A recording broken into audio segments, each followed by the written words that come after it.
Aconteceu há um tempo atrás e eu tento não pensar nisso mais do que o necessário para começar. Eu trabalhava em um posto de gasolina, na conveniência do posto de gasolina. Não era um lugar no meio da cidade, mas também não ficava afastado. Era uma daquelas áreas intermediárias estranhas, onde a maioria das coisas que tem por ali são casas populares, lanchonetes e postos de gasolina, como o que me contratou o posto, ficava em uma estrada de 2 pistas que não era muito longe de uma rodovia principal. Muitas pessoas paravam para abastecer ali a caminho da praia no fim de semana ou apenas de passagem a caminho das cidades ao nosso redor. Mas isso tudo era durante o horário normal. Uma vez que o sol ia embora, era quando a diversão realmente começava. Era quando todas as aberrações apareciam tarde da noite. Todos os clientes mais sombrios mostravam seus rostos repulsivos. Os bêbados tropeçavam pelas portas e iam direto para a parede dos fundos, onde guardávamos todo o álcool. Adolescentes menores de idade entravam sorrateiramente tentando comprar cigarros. Eu pedia documento a todos eles e alguns dos documentos que me mostravam pareciam falsos, outros não. Para ser honesto, eu realmente não me importava se eles queriam destruir a própria saúde, era problema deles. Os maconheiros também entravam e se enchiam de batatas fritas de sorvete. Uma vez, um cara roubou uma lojinha que fica bem na frente do posto por volta da meia-noite. Então ele saiu da loja e ficou parado no estacionamento do posto, provavelmente esperando a polícia aparecer para ir embora. Eu segui para fora e despretensiosamente perguntei o que ele estava fazendo parado ali. Ele olhou para mim e disse que só queria lugar para passar a noite. Falei então que se ele quisesse sobreviver, seria melhor sair dali imediatamente. O cara ficou com medo e desceu a pequena estrada. Ouvi sirenes não muito tempo depois, mas acho que devo falar o principal motivo de eu ter largado aquele emprego. Isso tudo que te falei não foi nada perto do que aconteceu.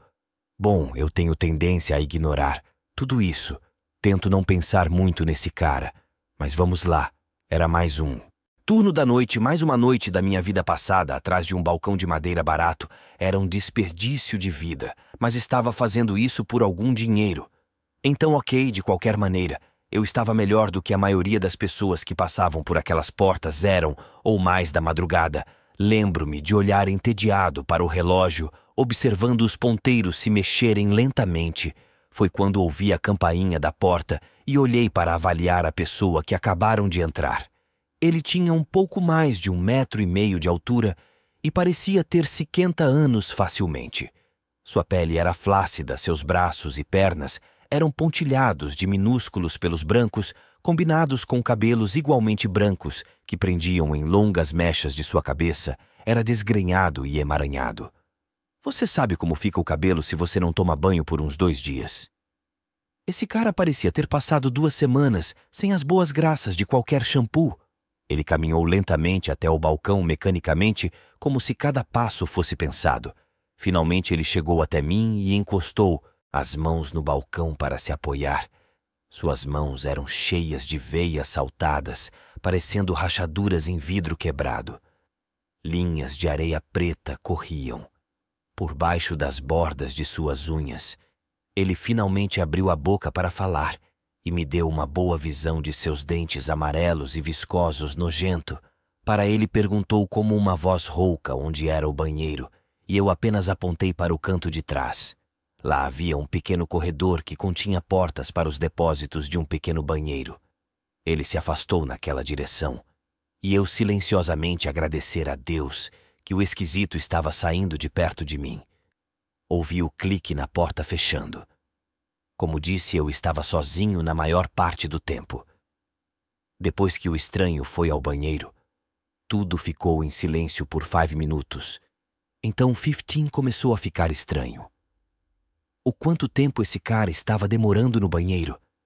Se esse cara fosse qualquer um de aparência normal, eu não teria questionado. Mas o homem ali era tudo menos normal. Na marca de 20 minutos sair de trás do meu balcão e fui em direção ao banheiro. Bati na porta algumas vezes e perguntei se o cara precisava de ajuda. Eu ouvi murmurar do outro lado que estava bem, Mas ele não parecia tão bem para mim.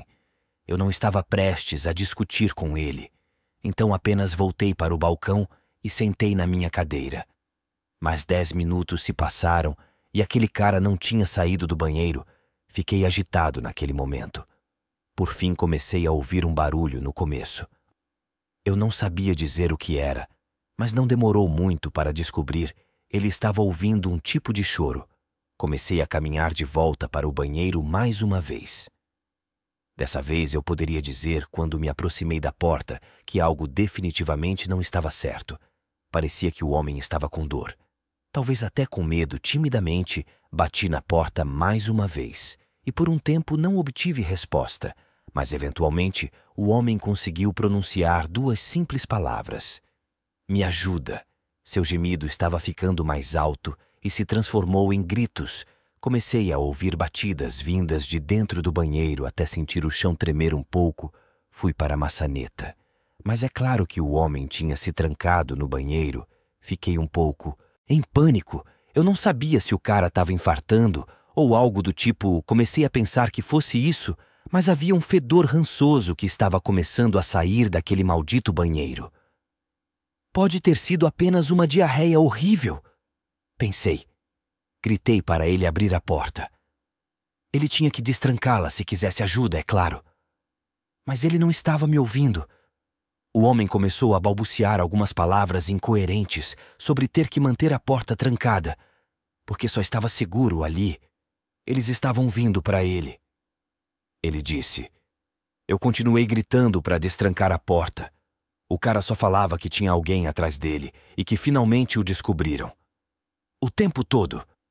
Sua fala arrastada foi pontuada por gritos de socorro. Ele apenas continuou gritando por ajuda. Eu continuei ouvindo batidas. Fiquei apavorado. E naquele momento não achei que teria tempo de chamar a polícia. Ou algo assim. A fala do homem estava falhando. E ele parecia estar muito mal. Eu gostaria de dizer que não surtei, que eu sabia o que fazer. Lidei com a situação de maneira respeitável. Mas eu não fiz nada disso. Passei os próximos, provavelmente 5 minutos, andando naquele pequeno corredor. Minhas mãos pressionando minha cabeça em desespero, enquanto tentava pensar em algo, qualquer coisa. Os gritos e a agitação do homem haviam parado. Não sabia o que era pior. Finalmente entrei no depósito ao meu lado e peguei um carrinho que usamos para mover algumas das caixas pesadas. Então corri de volta para o corredor e, com toda a força que pude reunir, que deve ter sido muita graças à adrenalina, arrombei a porta. O cheiro que me atingiu quase me fez vomitar ali mesmo. Larguei o carrinho e saí cambaleando, engasgado. Quase caí, mas me apoiei em uma prateleira de vinho. Eu tive que parar por um momento para me recompor e parecia que eu estava ficando louco. Realmente me ocorreu que eu precisava de ajuda. Então fiz o que qualquer pessoa sensata teria feito. Tempos atrás chamei a polícia. Presumi o pior no momento em que viu o homem. Parecia que certamente estava morto. Ele estava esparramado no chão, suas costas caídas, curvando-se no espaço entre a parede e o chão, as juntas de seus dedos estavam muito ensanguentadas e haviam marcas de sangue na parede. Isso bastante óbvio que ele estava socando a parede com toda a sua força. E claro, era óbvio o suficiente de onde vinha o cheiro embaixo do cara. Havia um líquido marrom. Eu ainda estava na linha com a polícia, fiz o possível para descrever a cena para eles, por mais que eu realmente não quisesse saber o que havia acontecido com aquele cara no banheiro. Imaginei que ele ainda precisasse de ajuda. Mantive a esperança de que ele estivesse vivo. Mas temia o contrário.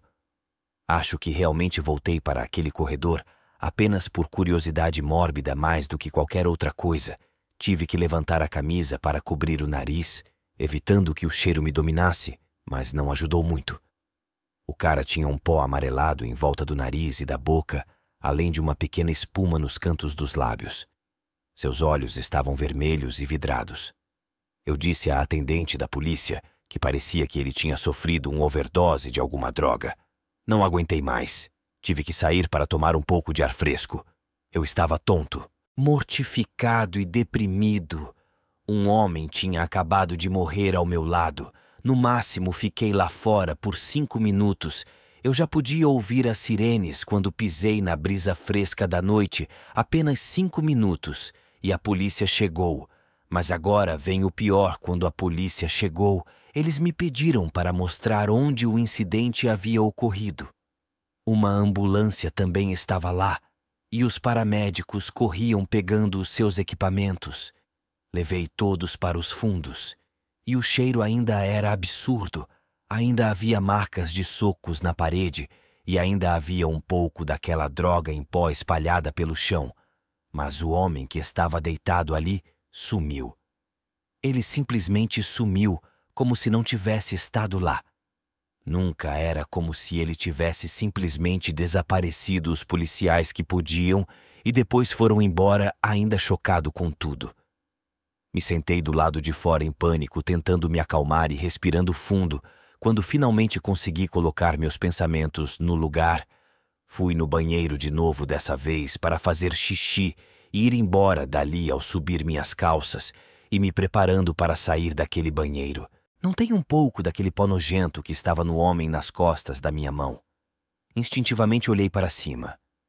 Veja, com todo aquele pânico, a cena curiosa com o cara desaparecido e chegada dos policiais, deixamos passar despercebido uma coisa. O homem ainda estava no banheiro. Ele não tinha desaparecido, porém ninguém tinha olhado para cima. Ele estava grudado no teto. Até a próxima, obrigado.